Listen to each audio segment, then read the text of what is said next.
I worked with Karanji in Bharat Bhavan in Bhopal. I had met him earlier when I was a student at the National School of Drama, when he'd come to do a production based on the Yakshagana.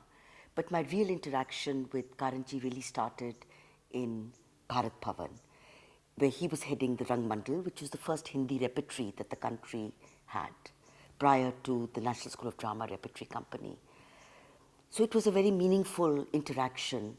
He set up a theatre company right from scratch, which means that he didn't only create a group of people working together creatively, but also created many concepts of the whole aspect of how theatre should be developed, what its position is in the social structure, the kind of training methodologies that we need to give to actors. So it was a very vital period for me as a person who just left the NST to have interacted with a stalwart like BV Karanth.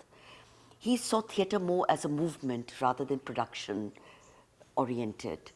And what he did was, which was something that was happening in other parts of the country as well, but what Karanji did was he started interacting with the local master performers of Madhya Pradesh, Rai Baredi, the Nacha tradition, and started interacting with the urban actors from Madhya Pradesh. And it was interesting to see what happens when there's an encounter between two different sets of people coming from different worlds, different disciplines, different educational, economic, and social backgrounds. What happens? Nothing was pre-planned, nothing was mapped. It was just left to the dynamics of people coming together. And this space really became the space within which he worked. So that was a very significant learning for me, having been a student of Al-Qazi's, where we were very much in tune with Western systems of training an actor. So new protocols were being evolved through this method that Karanji had created in Madhya Pradesh. I didn't see his works in Deshantar because I joined much later. By that time, he'd already shifted. He was such a peripatetic kind of person. So he was he'd left the Shantar and maybe he was making films with Girish Karnad. He was certainly a name that one heard when one was a student in the late 70s. And I got married and I moved to Bombay, and I was told that Karanji was bringing 3 of his plays to the National Center for Performing Arts. And the 3 plays were Haivadan, Jo Kumara Swami. There were 2 plays of Kambar and 1 of Girish Karnad's. And I remember sitting in the auditorium completely mesmerized, because there was a kind of visual language, there was a kind of sense of blocking, musicality, use of musical instruments in a non-traditional manner. There was a sense of something subversive happening. So it really impacted me deeply. So that was my first experience of seeing his productions. When I worked with him, like as a student at the NST, during Yakshagan, that time Shivram Karanth was in control. And Karanji was actually taking our afternoon classes of movement and music. So his role in a certain way was not the role of, he was actually just making us do our homework. Shivram Karanji brought in BV Karanth to assist him for his production of Bhisham Vijay, done by the students of the National School of Drama. The Rangmandal was coming up, and time creates its own kind of blurs. And also the fact is that the situations have changed so drastically. But what was interesting was that it was a repertory which was not actually only concerned with the students in terms of them being artists or creative people. It was getting into each other's lives. Karanji took them on trips. We traveled, we ate together. It was a 24/7 repertory. At times it used to kind of make me very anxious, because his sense of time didn't follow the time of most people. He could continue rehearsals till 5 in the morning and then say, okay, you have 1 hour to have a bath and do your ablutions and come back. So there was a completely different rhythm. It was completely chaotic. I mean, Karanji worked on, he was like a pressure cooker. It was amazing when we were inaugurating Bharat Bhavan, he wanted to do 5 productions in 1 month. Now that to me was completely insane. which meant that you have to rush from one rehearsal to the other. So it was really chaotic, and he wanted me to do the costumes of 5 plays. Now, to do the costumes of a play, you have to sit through rehearsals, work out the color palette, work out the compositions. But it was so chaotic that actually I had not even seen the shows, but I was doing the costumes. Ghasiram Kotwal, they were wonderful productions. Some were fantastic, but some just didn't work because the students didn't have enough rehearsal time. And also the fact is that Karanji didn't have enough time. So you had plays that swung from excellent to completely non-workable productions. But he had that quality to rev up a kind of energy that was unprecedented. How he managed it, where he got his energy from, is a mystery to me. I personally feel that he taught me a lot about administration. I mean, he was so busy being the creative genius, the creative anarchist. But I think he did in a funny kind of manner, which may not be visible, but in an invisible manner, he knew how to keep a group together. Because he understood qualities of leadership. He understood qualities of discipline. He understood qualities of time management in a strange kind of churned manner. Yes, I think to a great extent, a lot of the structures were left to Alak and myself. But I think I basically learnt about structure and time management from Karanji. He was a dynamo of human energy. And what was so interesting was that Karanji, even though he was a strong presence, was also could erase himself. He had a quality of being a mystique, that he could get into the spirit of high energy, but the moment it was over, he could become invisible. So there was a very he was like a fakir whose only life and obsession was theatre. His beautiful sentence that as long as I do theatre, I'm alive. As long as I'm alive, I will do theatre, has such a resonance in the kind of persona that he came to represent. I mean, he was a thinker, he was a philosopher, and he was also a doer. So it was an amazing combination. He felt that bhasha or boli, he said bhasha has become too much of an establishment.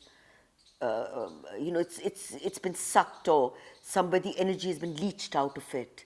So he enjoyed the whole energy of the boli. He felt it was closer to myth, it was closer to collective memory, it was closer to visual imagery, it was more idiomatic. So he did a lot of plays. I mean, for example, King Lear in Bundelkhandi, Bertolt Brecht in Chhattisgarhi. So he used the local dialects of Madhya Pradesh.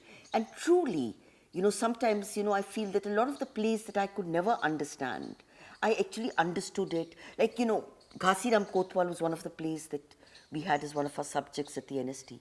I never understood Ghasiram Kotwal. But when Karanji did Ghasiram Kotwal, it's like all the pennies dropped. So there was a sense of, he was a storyteller. He knew how to tell a story, and he had clarity of vision. There was nothing about the abstract artist in him, but that does not mean that he did not explore layers. Karanji was always a person who was slightly enigmatic.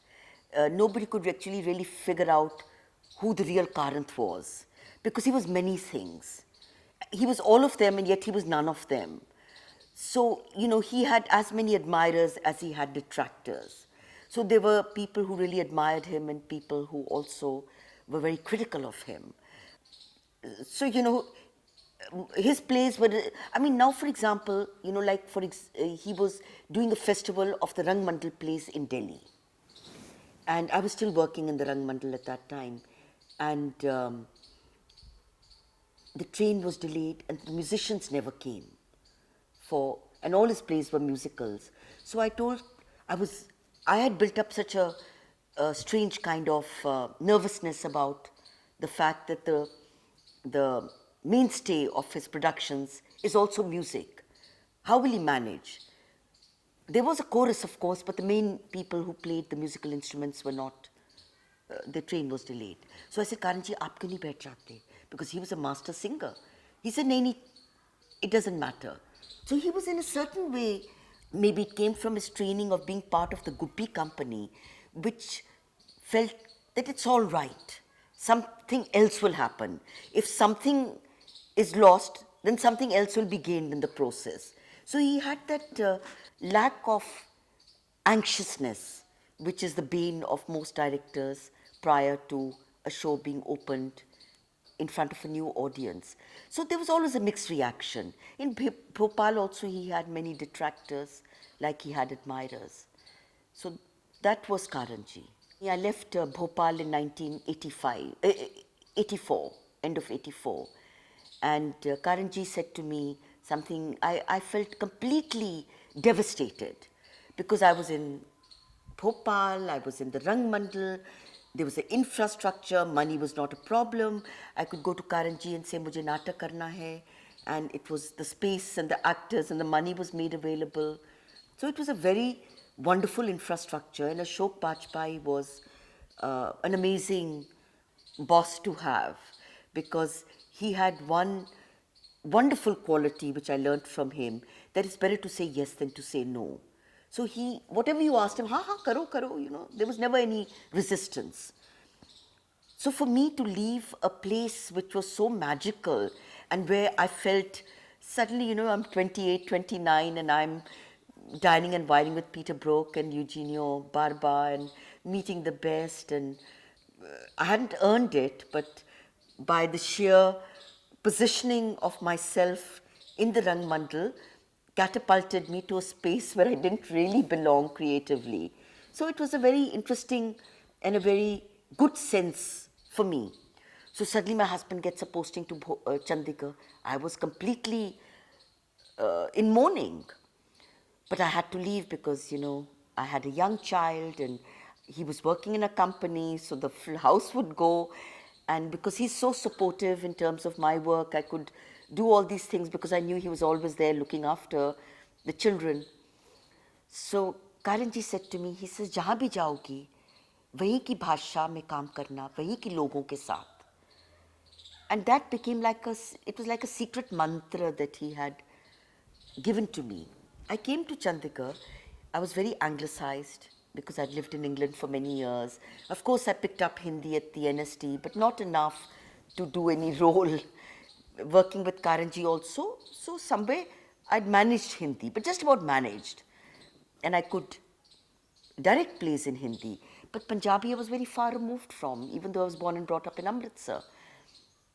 But then I came here and somehow I wanted to work in Punjabi. That was the time when Punjabi was considered an infra-dig language and a bale culture. And I couldn't, this culture, there's only agriculture, no culture. And I found these remarks really unfair because I feel you cannot separate culture from agriculture. They're deeply linked up. Procreation, creativity, planting the seed, all the stuff that you need for theatre and culture. And culture is full of songs of fertility, of shal bhanjikas, of harvesting, of all your imagery of language comes from the earth. So I started doing the same experiments that were done in Bhopal in my own simple way, without money, without infrastructure. Single-handedly, I felt I was going to do something to get back to my history, which had been severed through travel and through a certain kind of education. But collective memory is so strong within you that somewhere when you put yourself in that space, it's like it's waiting to burst out. So I started working with the martial arts of Punjab, the Gatka. I did a play which had been done in Bhopal. You always kind of go to the familiar, even if you want to make it fresh or new, but you hold on to some experience that you already had. So I did Rashomon by Kurosawa, which Karanji had done in Bhopal as Matia Burj.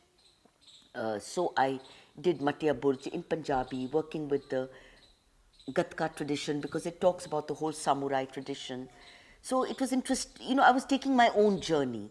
Then I did Hi Ranja, I did a local kissa. And I worked with the Taddis, who are Sufi singers. So in this kind of way, I was doing similar kind of interactions between urban and rural. Then I started working with these musicians called the Nakals. And I did 2 plays with them, Keema Malki and Raja Bhartri Hari, where in a certain way I brought a kind of presentation value, costumes, using their own story, but I became the author in terms of editing, in terms of entry exits, in terms of the visual language, in terms of presentation. So this for me was my learning, more than doing something as a director. It was like I was going on my journey. Then I did Nagamandala of Girish Karnad's. That was the first. I mean, of course, Karanji and me had collaborated on some plays that I had done in Bharat Bhavan, in which he did the music. So I asked Karanji, come and do music for me. Paisa nahi hai. He said, ठीक है, कोई बात नहीं, मैं आऊँगा. So he was in Delhi. So he came, and he would come on his own kharcha and, stay with me. And he was here for 24 hours. And he composed about 15 songs. Maybe I used about 6 or 7. All I had to, he had at that time a drinking problem, a huge drinking problem. And I remember there was one song which when I say, Karanji, ye please karo, ye, it was like, he's going, he's taking the 12 o'clock train, which was the Kalka Express, to go back to Delhi. Or, ye do gaane reh gaye. I didn't know how I was going to use it or whether I was going to use it. So I told him, Karanji, ye karo, ye karo. And he was kind of, completely high. The next day when I'm working with of course the musicians were there, and I'm saying, look at Karanji's quality of voice. So one of my singers said, ma'am, you get us a bottle of beer and we'll bring the same quality. So anyway, that's just a little aside. But he, the music he created for Nagamandala was magical. He said, I want to create music where I actually get the feeling that there are little snakes all over the stage. And he really created that sounds patterns, through musical instruments, through sound patterns. It was quite incredible, the kind of music he created. In 2006, when I revisited Nagamandala, because Rangashankara wanted me to do Nagamandala again, of course, I couldn't have done it the way because, that production, it was a different language. It didn't work for me in 2006. But I recast the music. I used Karanji's music. And then he did plays for me. He did a play, Yarma, by Federico Garcia Lorca, which is about a woman who is barren. And everything, he said, all the music I'm going to create is through lullabies. There should be loris. And what was interesting is, here is a man from Karnataka who didn't know a word of Punjabi. A lot of people would ask me the question, how would he understand lafaz ka wazan kahan padna chahiye? And what he would do, he would tell me, ab tum ye poem jo hai, you recite it to me, jaise aap ek bachon ki, like children's, when you tell children a song, कंगन we कड़वावांगे मिर्चा चुल्ले पावांगे, आप मुझे बताओ. And then I would tell him in that kind of order, and then he would compose the music. I mean, he was, from Kitchen Katha to Mad Woman of Shayu, Sheher Meri Thi Pagal Aurat. I told him I wanted the sound of wheels. Everything should be like something is moving. So he created sounds like ho, ho, ho, ho, ho, ho, ho, the sound of movement. And he was quite incredible with the kind of music he created. Kitchen Katha was the last play that I worked with Karanth on, because after that we lost him, which was in 2001. He came here and he was here for a couple of days. And he was quite fascinated in a certain way by how the play was evolving and what the ideas were. So what he did was he decided to use all the instruments of the kitchen, the silvatta, the pisana, the chakki, the pounding, the chonka. So he started the whole thing by using the opening song, that there's a kadhai of boiling hot oil, and you throw condiments in it and the sizzle sound it makes, and through that the tuck of grinding chutney to the pounding of the kali mirch. So it was quite amazing how he used all these sounds and incorporated them in the orchestra of music or the compositions that he created. And most of the songs were recipes. So he wanted to put that whole chaska, about dawat, dawata bi dawata, and then the sound of the grinding and, the karchis kind of having a battle with each other. So it was quite fascinating. And what happens is the kind of input he gave in terms of the music, actually, it was so full of risk-taking that it became a catalyst for all of us to go to the edge of our own imagination and creativity. So he was not just somebody who was coming to collaborate on the music, but he got involved in the entire production design. And of course, it was very interesting that, a lot of people used to say that you don't seem to do so many music creations for us as you go to Chandigarh, because there was not a single play that I did which he did not create the music. So perhaps Karanji only once in his life paid a compliment to me, which was, I said, Karanji, आप क्यों करते हैं? मेरे इतनी दूर से आते हैं, मैं तो पैसे भी नहीं देती. He says, क्योंकि मुझे मालूम है कि मेरा म्यूजिक तुम्हारे साथ सुरक्षित है. So perhaps this was the first and the last compliment I got from him. I work with a group of 10 musicians who come from the Nakal tradition. Nakal means to imitate. They were lampoonists, they were satirists, they were really funsters, but they used to also recite the kissas of Punjab. And because they had certain musical skills, they could sing, they could play musical instruments, but their musical instruments don't have a range that you would find in the more classical traditions. Basically, one string instrument or a sound pattern, which has its, what you would call very much part of the local people's tradition. But Karanji taught them how to use sound in a non-traditional manner. And he taught them that anything that makes sound can be used in a musical composition. Why can't you just take a pipe and create music? Once he created a kind of musical instrument just by blowing into some pipes that were lying around in the house. Or you take some khopas and you can use them, or you take a thali with marbles, or you take a plywood and you kind of shake it, it gives a sense of thunder. So in a certain way, he opened up my musicians to all kind of possibilities. That why do you have to use a tabla only where the leather is? Why can't you use a wooden piece? That can also create sound. Naad kaise nikalna hai? Goonj kaise nikalni hai? So somewhere 20 years of working with a master like Karanji had definitely opened up everybody's mind to the possibilities and propositions of what a musical instrument could do.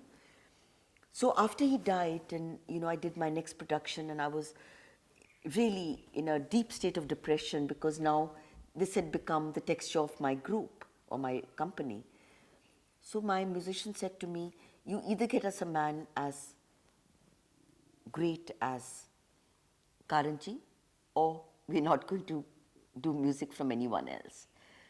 So in a certain way, I think the legacy that he had left my group became a huge kind of reservoir of our working methods.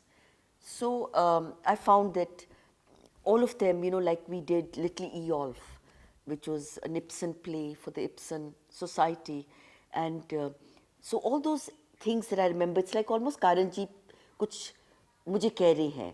So we had a lot of these wind chimes hanging on the trees. So I just took all the wind chimes, made a kind of little grid, hung the wind chimes, and did all the musical things in the wind chime. Then I wanted bansuris, but none of my musicians are flutists. So I said, Besuri bajao. So he gave us the courage. He gave us the sense that anything you can create. There are no rules, there are no regulations. Because he was a complete anarchist and a subversive musician. You know what he did with chants? He took Vedic chants and tossed them around. He took the sound of dogs barking and created a whole kind of musical composition for a very serious scene. So somewhere he was also taking pot shots at the establishment. I did Blood Wedding for the repertory, and a lot of the, I couldn't get hold of a music director because I think somewhere I work like Karanth, kind of, it's become chaotic. So between Alkazi and Karanth is two great masters. I've also become a little, I've taken the best from them. I hope so. So I used a lot of the alaps that Karanji had given for my earlier plays. And I've not been using lyrics for a long time because I don't know how to set lyrics to music, but I know how to create sound patterns. So I always in my brochure acknowledge music composed by Karanth with collaboration of the Nakals. I think he was really one of the freest spirits that I knew. Also, he was a modernist. None of that traditional Baba, even though everybody called him Baba, but there was none of that traditional kind of mind to him. We went together to London to do a project. I was invited to do a project with the London International Festival of Theatre, and they said, we would like you to bring somebody who can do the music. So I said, Karanji, aap chaliye. Because he used to always tell me, तुम इतना बाहर घूम के आती हो, मुझे कभी नहीं लेके जाती. And I was like, क्या करूँ, वो टिकटें इतनी कम होती हैं. So this time I thought, wonderful, we'll work together. So we went together, and it's a huge festival, one of the most significant festivals of England and Europe. So, every evening we used to be free because we used to work in the morning, and we would go and see all these very cutting-edge kind of theatre where sometimes the subjects were like a prostitute who's talking about her own story and how she'd been completely brutalized by her own father. And I would always wonder, I wonder how Karan's taking all this. But he used to love it. But yet, he always had a nervousness about how to use the faucet. He loved curd. We'd go to the supermarket because we had apartments. We were going to be there for 6 weeks. And he would buy all the curd in the store because he was so scared he might run short of curd. And this is after he'd given up drinking. And then I recall a story he told me. He said that when I was a child, we were part of a bonded labor. We lived with this huge, on this estate. And once a week, the mistress of the house would give me a katora of dahi. And my mother, we were so many children, and my mother would make lassi and give it to all the 8 children and to his father and the mother. He said, I'd never tasted dahi as dahi. So what I would do is, I was given the task of collecting it. So I would take a bit of dahi and pat it back into shape so nobody would know that I had taken a couple of scoops of dahi. And he says that is why, and I noticed that whenever Karanji ate, he sometimes created a little world where he would take dahi and kind of eat it in almost a surreptitious manner. And it used to really kind of touch my heart so deeply because I realized that certain memories of childhood, despite the fact that you're successful, you're well known, you have access to whatever you wish to, and his needs were very limited, but yet that little relationship with curd was always there. I mean, sometimes he used to go for meetings and they would have fancy things like Chinese food, and he would say, dahi nahi, dahi nahi. So they would say dahi and Chinese food, but you had to get dahi for him. When he took over as the director of the NST, he kind of changed the syllabus. I think one of the things he did was to consolidate the course rather than make it into a specialization. But I think somewhere quickly, within a year and a half, he recognized that it was a very non-workable kind of syllabus that he had created. So he had the grace and the inner introspection to be able to recognize that he needed to revert back to the system that already existed. Because I wasn't at the NST at that time, so maybe I might miss out on some of the more nuanced aspects of it. But he tried to, have a 1 year of specialization rather than 2 years of specialization. And that was not sufficient time for one to hone one's creative positioning, whether you wanted to be a designer or a stagecraft person, or you wanted to be an actor. And also, he didn't give so much significance, perhaps, to the theoretical and the literary aspect, even though he was a person of literature and he was a person who understood theory very well. He had a very immense library, as we all know. I felt that Karanji saw all scripts musically. He never saw them as literary text or even performative text, but he saw them as musical text. And when he composed music, he never called himself a music director, but he said, I'm creating a sound plan. Well, like a ground plan, you have a sound plan. That sound also plays as significant a role in putting a play together or creating a kind of universe of performance, because we are surrounded, he would say we are surrounded in a world which is full of sound. The chirping of the birds, the sound of the hawkers, the sound of a crowd, the sounds of traffic. So for him, these everyday sounds were transformed into sounds that could be used to create atmosphere. He used sounds also to create atmosphere. Perhaps he was the first director who created atmospheric sounds. But what he said, which is very significant, he said theatre music is neither classical, neither is it folk. It belongs to the realm of theatre. So when we talk about music in theatre, we don't do a classical reproduction of the music. And neither do we take from the folk. Now, for example, when he worked with my musicians who come from a folk tradition, some of the very typical local songs like Jugni, like Mirza, like Heer, he used those conventional sounds, he used some of the elements, but he kind of completely turns them around.